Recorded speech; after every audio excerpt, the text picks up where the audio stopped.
Chapter 18, Jojen, Part 3. The guy quickly stops and turns right around. The man and guy, I don't know their names, but feel now that I really should have just made some names up because calling them man and guy, yeah, well, the man and the guy stares at each other, and I can clearly see that the man's temper is getting worse. He then takes the knife away from Jojen's throat and starts pointing it towards the guy while screaming all kinds of random things and swear words. And then the guy starts screaming back at him. Is he for real? He was just lying hiding on the floor, and now he's doing the most stupid thing you could ever do in front of an angry man with a knife? What's he doing? I look back at Jojen, that might be even worse off now than he was before, since the man is now squeezing his throat really tightly. Just let him go and step off this bleeping train. I stand there, feeling like I couldn't get any more scared, but I was so wrong. The man is so angry at the guy that he starts not walking away or even moving out of the spot where he's standing, but just moving his feet forth and back. His whole body is shaking and his face is turning red. The guy starts screaming even louder, and I'm like, shut up! Why? I can't take it anymore. I'd rather die myself than just stand here and do nothing.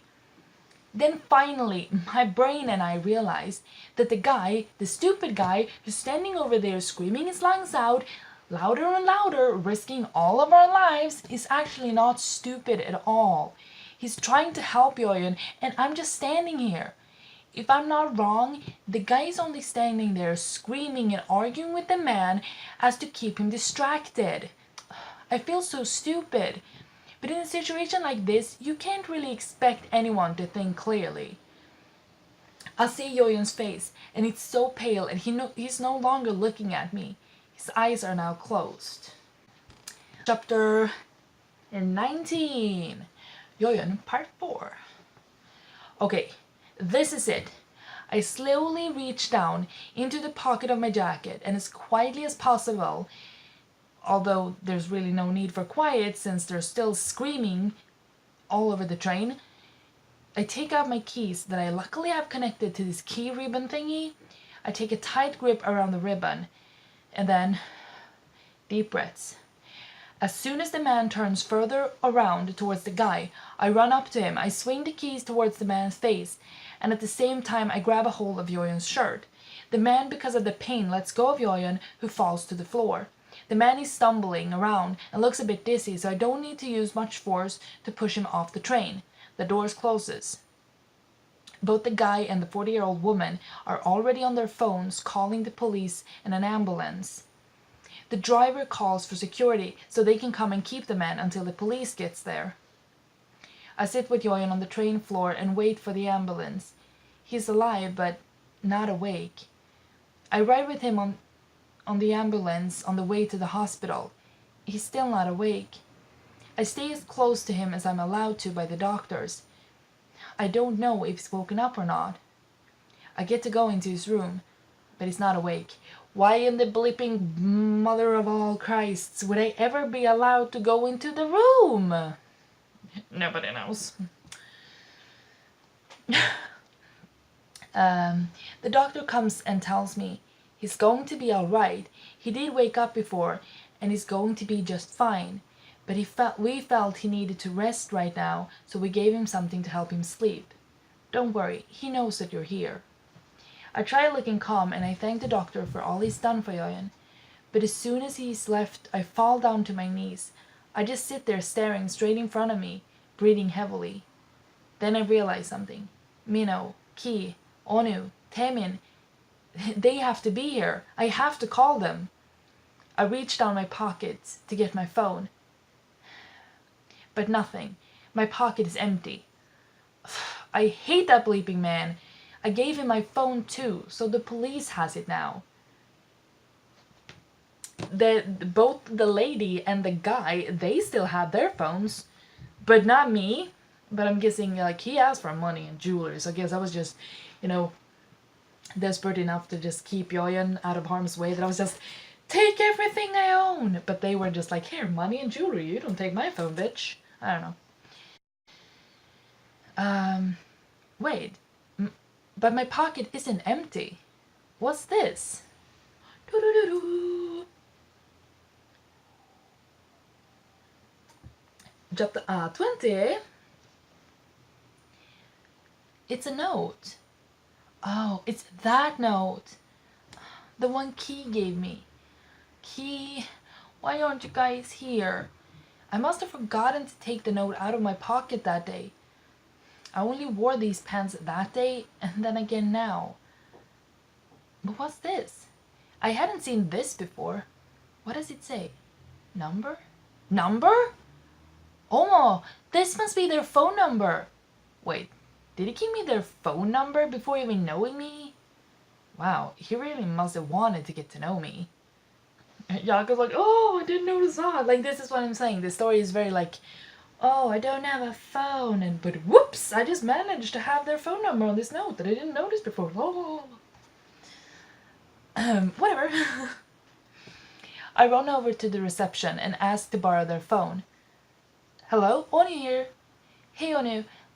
It's me. Joy, where are you guys? We thought you'd be home by now. Well, is Joyen being mean to you? Tell him I'll be really mad if he doesn't treat you right. Onu! What? We're not coming home tonight. You're running away? Please, Onu. I begin to cry. Only a little, but Onu can clearly hear it. Joy, what's wrong? You're really not coming back? Joyen, there was a night... Onu, please, just come here. Of course, I'll be right there. But where are you? Take the others with you too, okay? You have to. Okay, I will, but you have to tell me where you are. We're at the hospital. What? Are you alright? Yeah, and... No, just hurry up, okay? We will leave right away. Just wait there, okay? We hang up. I go back to Yoyun's room and sit down on the chair next to the bed. He's still sleeping, but I hope he knows that I'm here and that he can feel that I'm holding his hand. So many emotions! Chapter 21. After a while, all the guys come rushing in through the door. We asked for you in the reception. What Key stops talking, and all of them just stand there looking at Yoyun lying in the bed. Tammy walks up to the bed, lays his hand on Yoyun's shoulder, and continues Key's question. What happened? I told them everything. About the stores and all the albums about the paparazzi, at the restaurant, and finally, everything that happened on the train. They just sit there looking at me the whole time, saying hardly anything at all. They're too shocked to know what to say, I guess.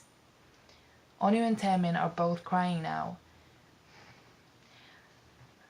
When I'm done and have told them everything, they all stand up, walk up to me, tells me to stand up too. Of course I do so right away. And when they do, they all join in to give me a hug.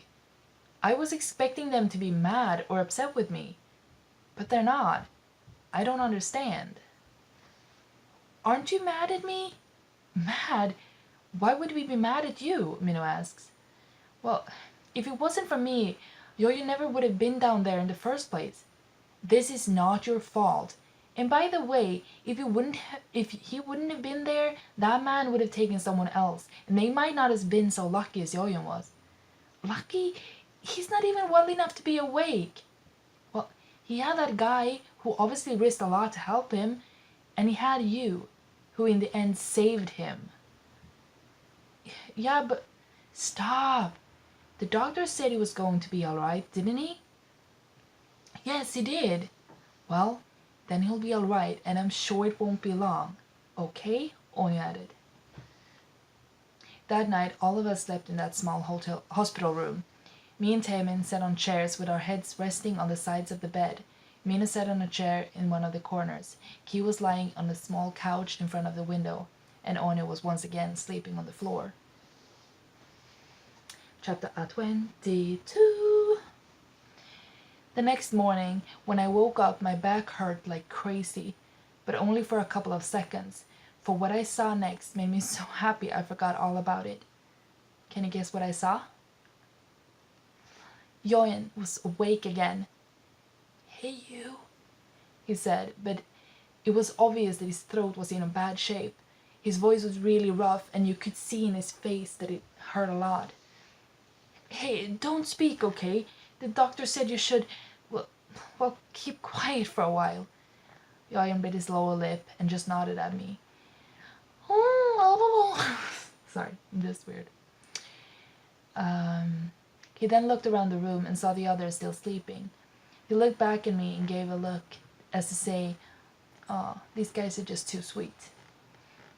He petted Taemin carefully on the head and then started looking around the room as if he was trying to find something.